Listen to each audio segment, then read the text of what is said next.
we're excited to have Dr. Adoga, and he is here to learn about cochlear implants and wants to help be able to offer cochlear implants in Nigeria. About almost a year ago, we were, Dr. Anthus and I were in Jos, Nigeria.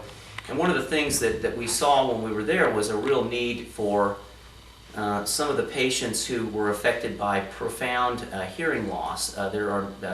The area of northern Africa is an area called the meningitis belt. So their meningitis is indigenous to that area. So there's lots and lots of people who get meningitis, and one of the common sequelae of meningitis is deafness. We also met Emmanuel Odigo, who was deafened by meningitis, as we described, as a young child, and has been basically going through life as a deaf individual in Nigeria, which is difficult. He was having fever. Then after some time they diagnosed him as a meningitis. So after the treatment, we discovered he lost his hearing.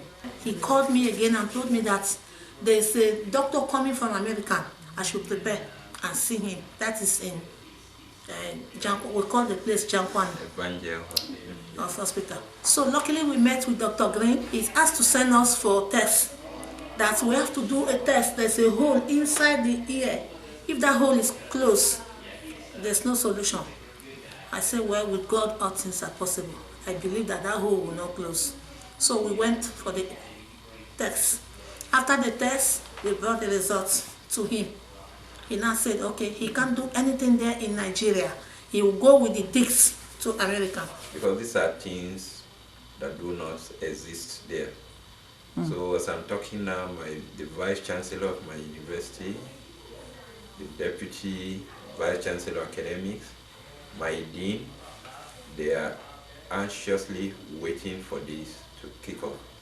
And I think that will be history if it does kick off, because otology, particularly cochlear implantation, is something that is not going on in my country. Samuel is a medical student at the Jos University Teaching Hospital, and was in his first year of medical school when he developed a febrile illness and was hospitalized, and unfortunately during the hospitalization he became profoundly deaf.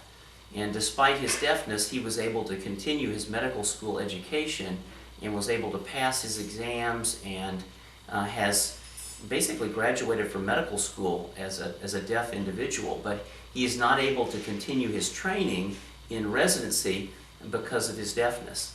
And so he is here to get a cochlear implant to help him be able to continue his medical education.